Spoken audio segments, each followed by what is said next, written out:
Bueno, ¿dónde nos hemos quedado? Ya tenemos... Esto es todo un lenguaje para entender lo que es una dirección cristalina y tener una forma de referirnos a ellas. Es relativamente intuitivo, ¿verdad? Bueno, ¿y los planos? ¿Cómo determinamos o cómo denotamos los diferentes planos cristalográficos posibles? María, Sí. ¿se me oye? Sí. Vale, antes de seguir, ¿te importaría volver a explicar la diferencia entre centro de simetría y eje de inversión? A ver, un centro de simetría, digamos que es simplemente una operación matemática que le aplica a la matriz unidad multiplicada por -1 a un vector R. O sea, la matriz -1, -1, -1. Y todo lo demás ceros. De forma que me lleva de un punto R a un punto -R.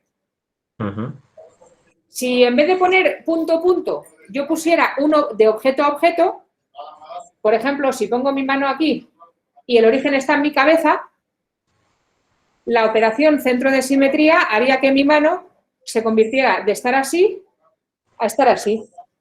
Para que mi pulgar, que está aquí mirando para adentro, aquí esté también mirando para adentro, o sea, para que cada R dentro de mi mano, cada posición, cada punto de la mano vaya al -1. Eso es el centro de simetría y obviamente es en 3 dimensiones. Ahora, el eje de inversión, hemos dicho, ¿no? Sí. O de rotación, bueno, lo que fuera. Aplica una simetría y una rotación. O sea, es una superposición de 2 pasos. Fíjate que lo que teníamos es, por ejemplo, que mi mano va, en vez de ir de aquí a aquí, va de aquí a aquí. Y entonces lo que yo tenía antes para adelante, que para una simple y pura, digamos, inversión de simetría respecto del centro, se quedaría también mirando para adelante pero hacia abajo, se queda mirando para abajo, pero ahora ya no vas a ver la palma, pero vas a ver el reverso. O sea que además de la inversión inicial que te hace, digamos, la operación -1, -1, -1, si quieres pensarlo en 2 dimensiones, o sea, en un orden 2, además le aplica un giro. Y este giro que yo estoy haciendo como ejemplo es de 180 grados, pero podría ser solo de 90 grados. Y yo voy de una mano que está de frente a una mano que está simétrica, pero girada 90 grados. Y la ves de lado. O 180 grados. O 270 grados. Y ya no puedo hacer más yoga. ¿Vale? Vale. Entonces, o sea, como puntualmente están, o sea, su centro está en el mismo sitio, que es el simétrico respecto al origen. Lo que cambia es lo rotada que esté. Claro, y de hecho es una operación que tiene significación cuando tenemos bases complejas. ¿Vale? Para una base que es un solo átomo, una bola no tiene sentido girarlo, porque veo lo mismo. Pero cuando tengo una molécula, por ejemplo, de agua, que es un átomo de oxígeno con 2 átomos de hidrógeno, ya cuando la traslado de parte del origen, ahora ya sí que quiero saber si la ha girado o no la ha girado o qué he hecho. O sea, eso ya son, digamos, operaciones un poquito más complicadas que tienen relevancia con bases complejas. ¿Vale? Vale. ¿Sí? ¿No? ¿Regular? Sí, vale, gracias. Vale. Muy bien. Me encanta que me den la razón, para que me calle. Es como... Es cuando mi marido dice, vale, tranquila, ya sé que no me va a hacer caso, lo que quiero es que me calle. Tranquila, pues ahora sí que no me pongo tranquila. Ya sí que la has liado. Me da la razón como a los tontos. Pero bueno, la verdad es que casi siempre que lo hace me lo suelo merecer. En fin, planos.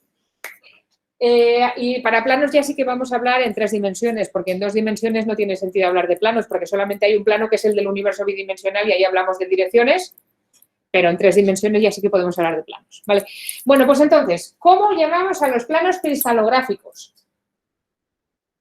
Bueno, pues también los vamos a denotar con 3 índices que además también les vamos a llamar HKL en plan genérico, porque lo de HKL nos gusta mucho a la gente de sólido, ¿vale? El otro tengo una amiga que es guía turístico. Como os podéis imaginar, pues lleva en el paro un año. Sí, porque además ella pobre es autónoma porque la subcontrataban empresas de turismo, ¿no?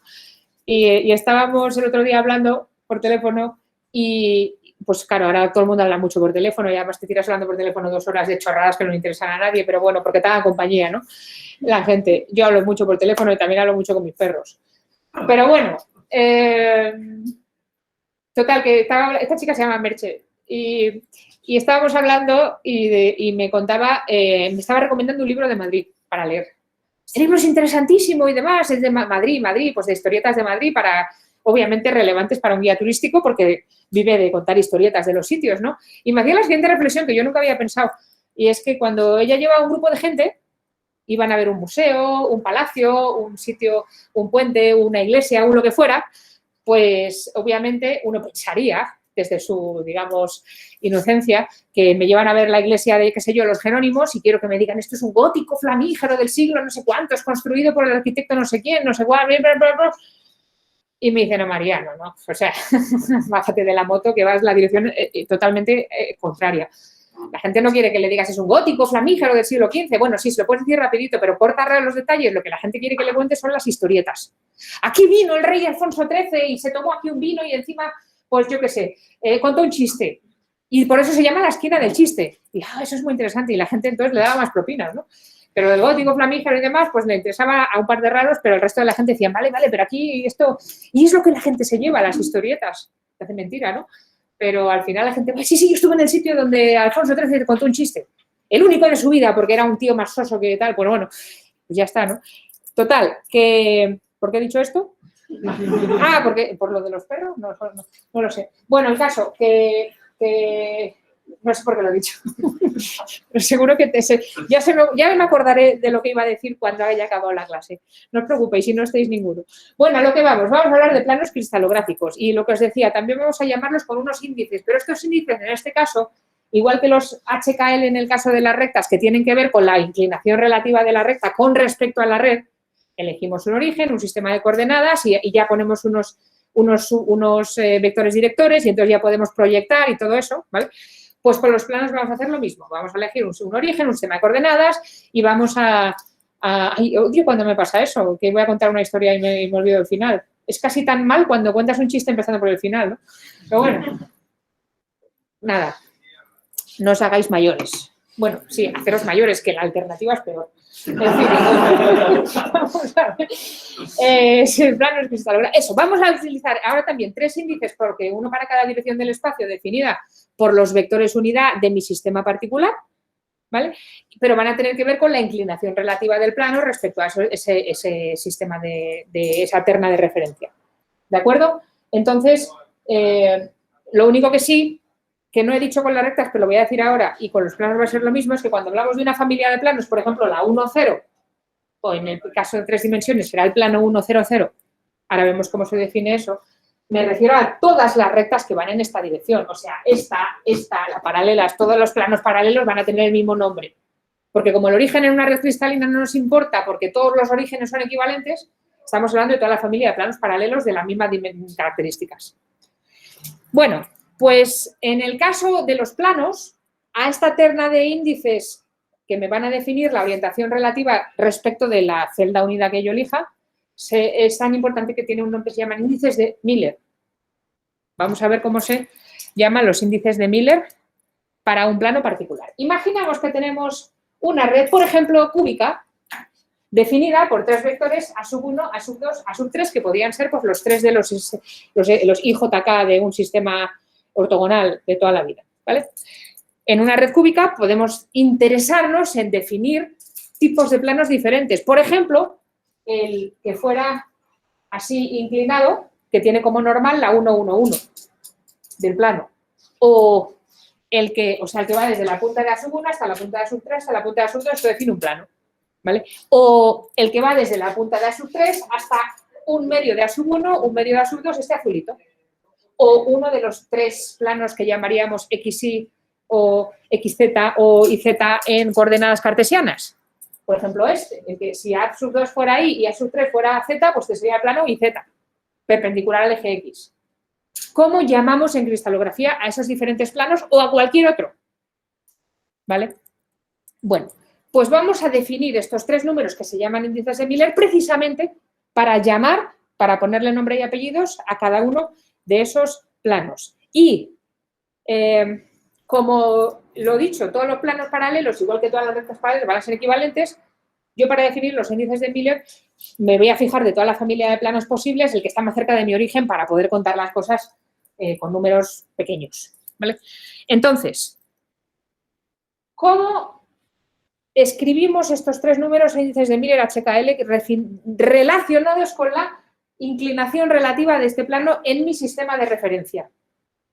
¿Vale? Bueno, pues vamos a utilizar lo que se llama la ley de los índices racionales, que no es nada más que decir que para cada plano que se me ocurra, por ejemplo, estos tres que he pintado de colorines o cualquier otro, yo puedo escribir la intersección de ese plano con cada uno de los tres ejes de interés de esta forma, mediante una terna de distancias que va a ser A sub 1 partido por algo, A sub 2 partido por algo, A sub 3 partido por algo. Ni que decir tiene que si esto fuera un cubo, A sub 1, A sub 2, A sub 3 tendrían el mismo módulo, obviamente diferentes direcciones, ¿vale?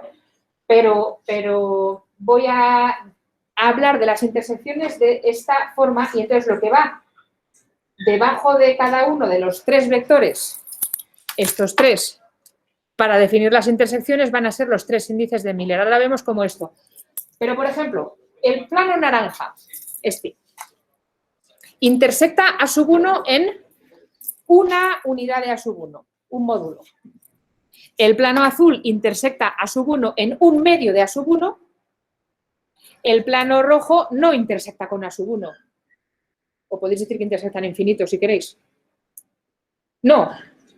De hecho, es como si intersectara, perdón, en una unidad de A sub 1, con quien no intersectas con A sub 2 y A sub 3. Me llaman. No, esto sería como decir que buscamos en qué punto corta cada plano y luego le damos la vuelta. Sí, sí, justo. Cortar en un medio. Déjame seguir hablando, que es justo lo que vamos a hacer. O sea, si conseguimos hacer eso que dice Jan, que ahora lo vamos a hacer con diferentes ejemplos para que veáis en detalle cómo se hace, estas tres cosas que van aquí debajo, que es dónde intersecta, al un medio, al no sé qué, al no sé cuántos, pues eso van a ser el índice de Miller. Por ejemplo, y esto es lo que está conectado con lo que pregunta Jan. Imaginemos que tenemos para un sistema cúbico con tres ejes ortogonales, X y Z mismamente, si queréis, diferentes planos de interés. Aquí no se ve nada en la transparencia, pero los de casa yo creo que lo ven un poco mejor. Aquí supuestamente ha pintado un cubito, ¿vale? Y entonces este plano es el que cierra el cubo por este lado. Joder, aquí no se ve nada. Bueno, aquí hay un cubo hacia atrás. Aquí hay el mismo cubo, pero es que este plano verde supuestamente es el mismo que yo tenía pintado en naranja hace un momento. No, el que va... vaya por Dios. Imaginaros que aquí veis un cubo, que no lo veis porque las líneas son muy flojitas, pero imaginéis que lo vieran. La diagonal del cubo vertical que va de este vértice a este es lo que supuestamente se ve ahí. Medio se adivina, ¿verdad? Pero mal. Desastre. Bueno, no pasa nada. Aquí tengo el plano del cubo hacia atrás. Aquí tengo el cubo, imagínense el mismo cubo, pero entonces es el plano que va por la mitad, o sea, paralelo a este, pero que corta por la mitad de la arista del cubo. Aquí tengo el que va el mismo que tenía antes en naranja, justo este, o sea, el que va de la punta de arriba a la punta de acá, a la punta de allá del cubo, y este verdecito es el que va de punta de cubo a punta de cubo a la mitad de este lado. A ver, es que esto yo quiero que lo veáis. Me vais a perdonar un momento, que pierda un minuto, a ver si puedo cambiar el contraste. Estoy hablando de cómo hacer planos, cómo llamar a los planos, ¿no? Entonces, por ejemplo, el primer plano, este, el A, el moradito este que está aquí, intersecta el cubo en tres sitios. En una distancia, infinito e infinito, ¿verdad? Porque no corta con el eje Y o A sub 2 ni con el eje A3, que sería el Z. Entonces decimos, vale, intersectan uno, infinito, infinito. Ahora hallamos el recíproco de esas tres intersecciones, que serían 1 partido por 1, 1 partido por infinito, 1 partido por infinito. Y a lo que sale, entonces, son 1, 0, 0. Esos serían los índices de ese plano.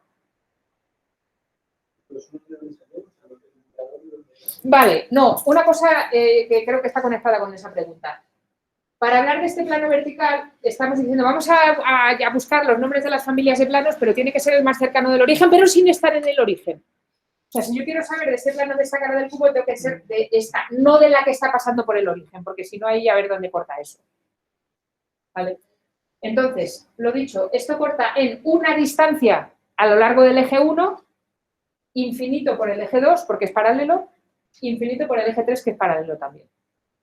Estas son las tres intersecciones que me quería referir. Ahora llevamos las recíprocas y lo que me dé son los índices de Miller. Sí, pero el numerador de la recíproca, arriba. Porque este, No, los unos, sí, eso. lo que decíamos en la transparencia anterior, mira.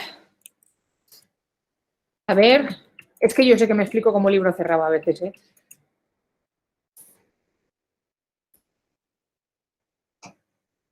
La intersección de todo plano con los ejes se puede definir mediante una terna de distancias. Estas serían las intersecciones. Un A sub 1 entero. Un A sub 2 entero. O sea, esto corta en la unidad 1 en unidades de A sub 1. O en la unidad 2 de unidades de A sub 2 y en la unidad 3 de unidades de A sub 3. Pero eso no lo hemos puesto en el denominador. Hemos puesto 1 infinito. Claro, hemos esto, y justo, por eso, o sea, yo miro dónde corta y hallo la inversa. ¿Vale? Vale. Sí, Y entonces la inversa son los tres índices HKL que quiero, en unidades de sub 1, sub 2 y sub 3, lo que serían las unidades naturales del sistema. Vamos a ver más ejemplos para que quede claro. Por ejemplo, el segundo plano, este B, la diagonal del cubo así como en este sentido. ¿Dónde corta este plano? En el punto 1, 1, infinito. Siempre en unidades naturales del sistema. ¿Vale? 1, 1, infinito. ¿Cuál es la recíproca de eso? 1 partido por 1, 1 partido por 1, 1 partido por infinito. ¿Esto qué es? 1, 1 y 0. Ese sería el plano 1, 1, 0. El siguiente, el amarillo. ¿Dónde corta este? ¿Vale? Daros cuenta que este es el mismo que este, pero pasado hacia negativos. O sea, hacia atrás. Pues corta en el punto menos 1, en unidades de sub 1, infinito e infinito. Corta en menos 1, infinito, infinito. Inversa de eso, menos 1 partido por 1, 1 partido por infinito, ese es el menos 1, 0, 0. Y es equivalente al 1, 0, 0. Técnicamente, para hablar del plano morado, yo pondría 1, 0, 0 y estos se ponen entre paréntesis normales redondos. Para hablar de este plano amarillo, yo pondría menos 1, 0, 0 entre paréntesis redondos, pero como familia de planos van a ser equivalentes y la familia de planos así, vamos a ver que se escriben con corchetes de esos de... látiz.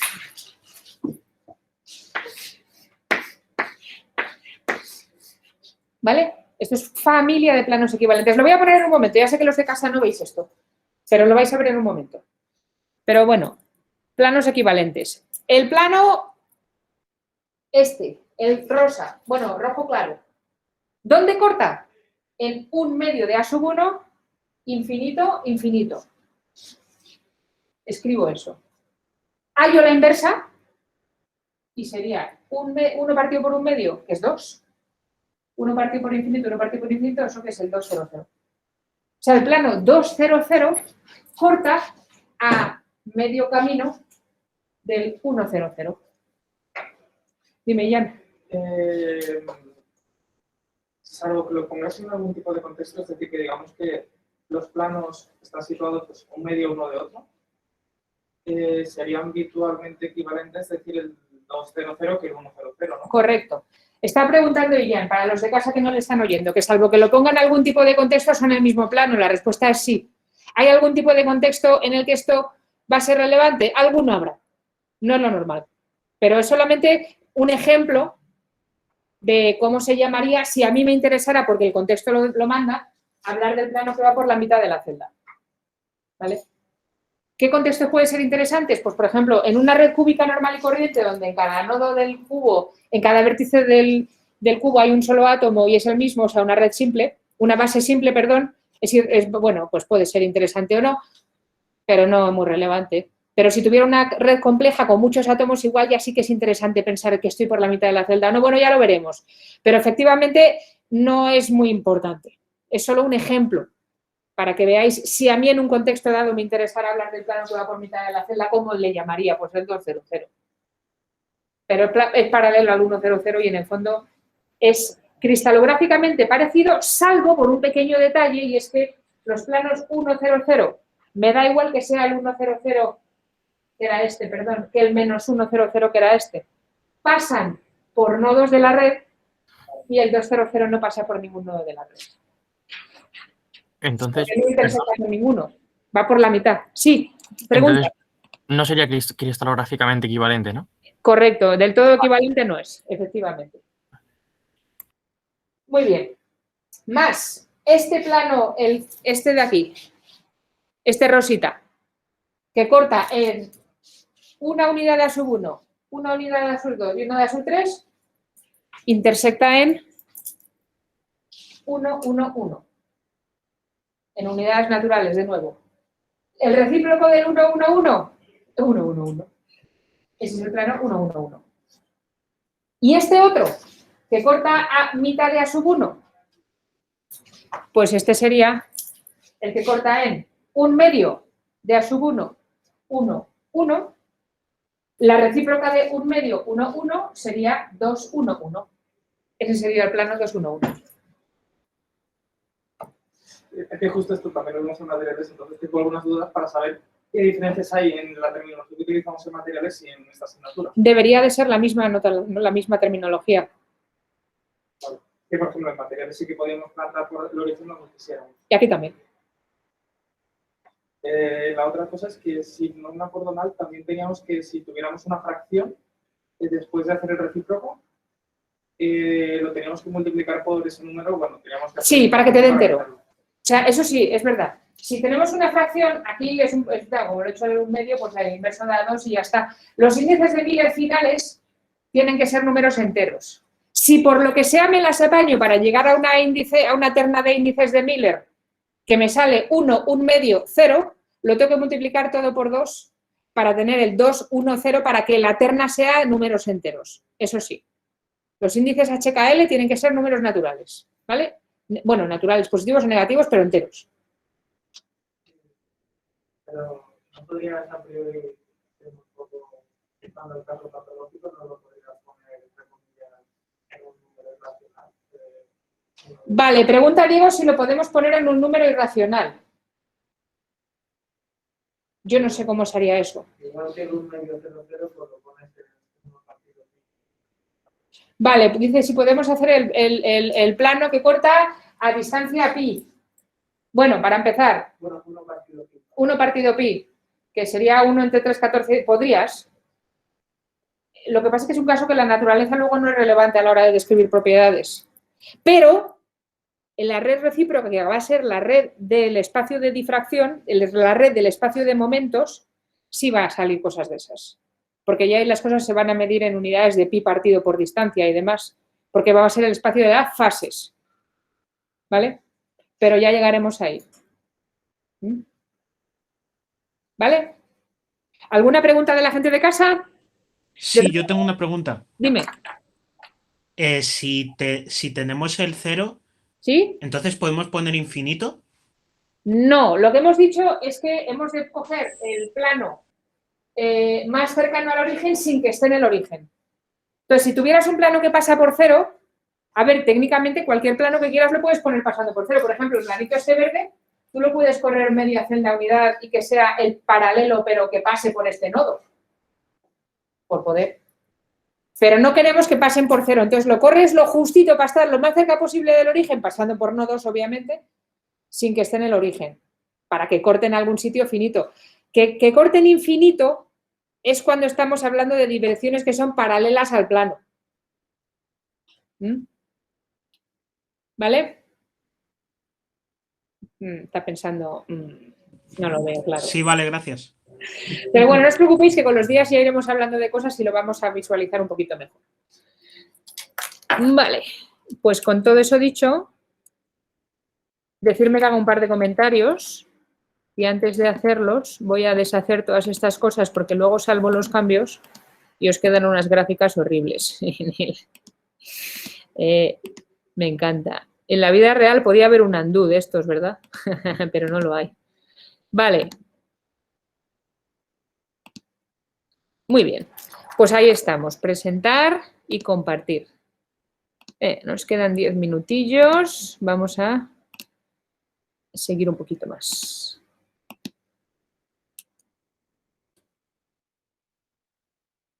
¡Ojo!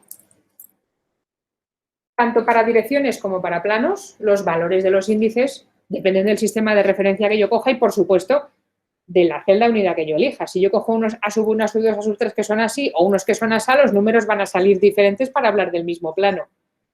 Lo digo que no haría falta, ¿verdad? Pero todo esto depende del sistema que elijamos. Para variar, el sistema de referencia es relevante. Vale, los planos, lo que decía, una familia concreta de planos que son S y sus paralelos equivalentes se denominan HKL con paréntesis normal. Y los HKL entre corchetes de estos llaves son la familia de planos equivalentes. Por ejemplo, para la red cúbica, el 100, el 010 y el 001 son cristalográficamente equivalentes, aunque no sean los mismos porque se refieren a caras diferentes del cubo, pero como es un cubo, pues las caras son equivalentes. ¿Vale? Lo mismo que para las direcciones. Los planos equivalentes, por ejemplo, lo que digo para una red cúbica, pues mirad, el 001, que sería esta tapa de arriba, es equivalente al 100 y es equivalente al 010, cristalográficamente hablando, equivalente de nuevo, como preguntaba antes, quiere decir pues que cortan por nodos con las mismas distancias, mismos ángulos y que en ese corte tú te pones a mirar y ves lo mismo dentro del corte, la misma geometría de nodos, de distancias, de vecinos, de todo. El 101, que sería este verdecito que está aquí, es equivalente al 110, que sería la otra diagonal, y al 010, que sería la diagonal cortada de lado a lado. ¿Son el mismo plano? No, pero ¿son cristalográficamente equivalentes? Sí. ¿Vale? El 111, que sería el que hablábamos antes, ese que va desde una punta a la otra punta, como la diagonal del cubo, pero por la parte de intermedia, o sea, no esta diagonal, sino esta. ¿Vale? Bueno, como no vemos el cubo otra vez, fantástico, pues nada, esa. Es equivalente al 1 menos 1, 1, que sería otra diagonal, pero con un ángulo distinto, o al menos 1, 1, 1. ¿Son equivalentes? ¿Son el mismo? No, pero equivalentes son sí.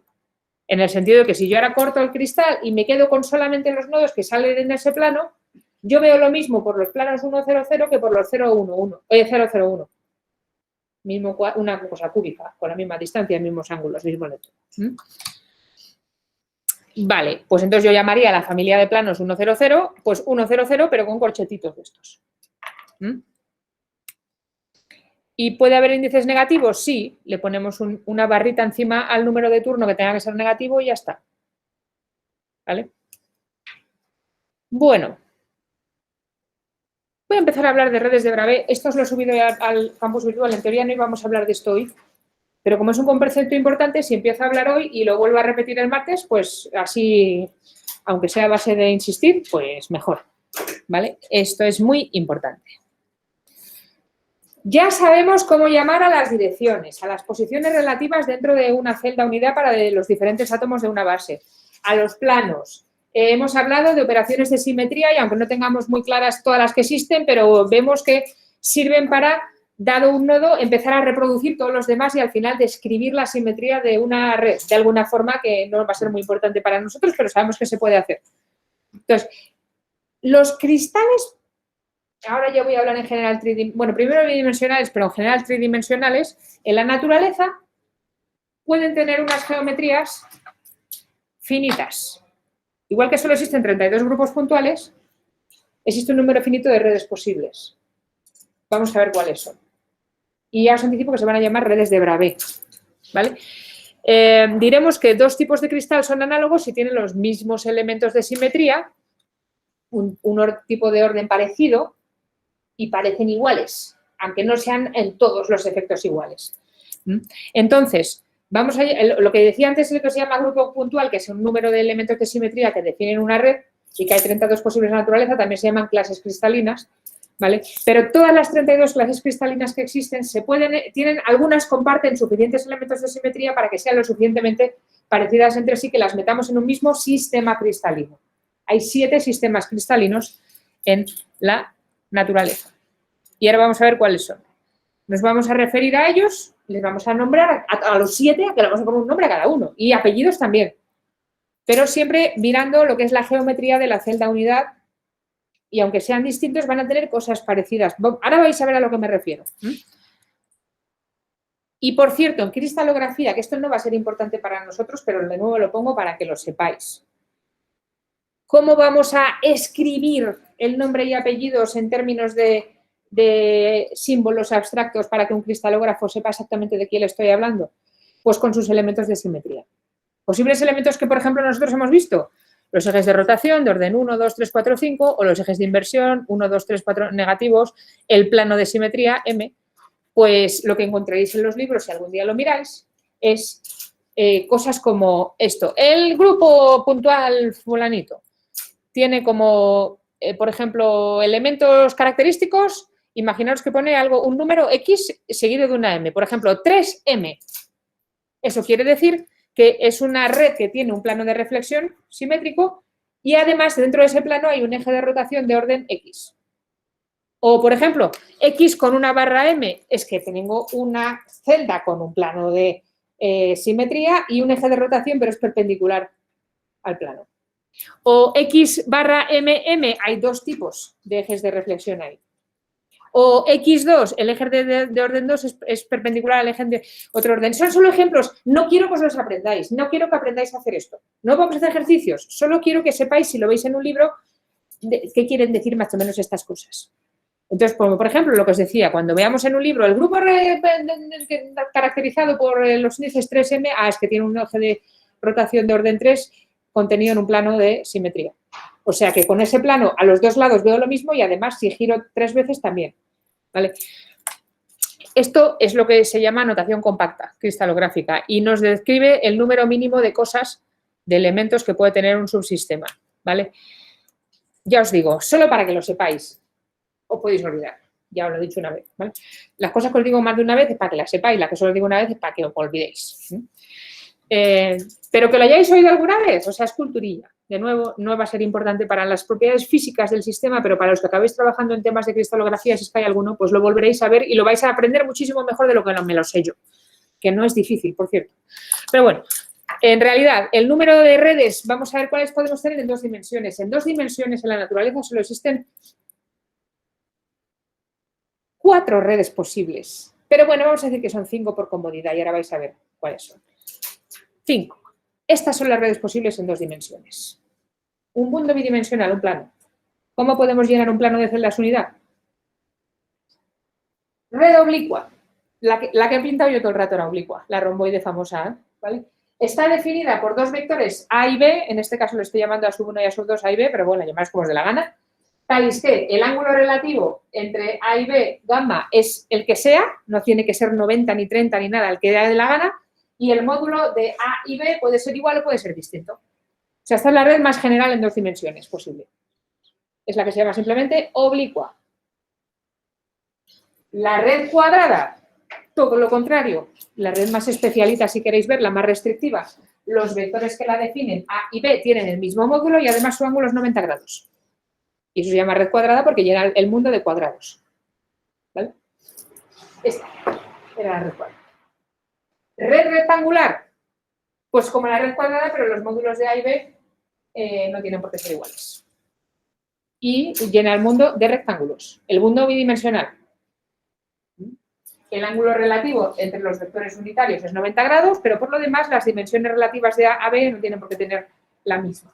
Entonces sería cuadrada.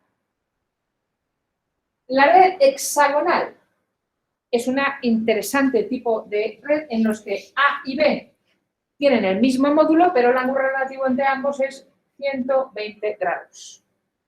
¿Y por qué esto se llama hexagonal si en realidad la celda primitiva es un rombo? Pues porque esto es lo que yo necesito para generar una red hexagonal. Si yo pongo aquí otro, otro y otro, me hacen un hexagonito con un átomo en el centro, ¿vale? Pero tiene pinta de hexágono. Pues se llama hexagonal.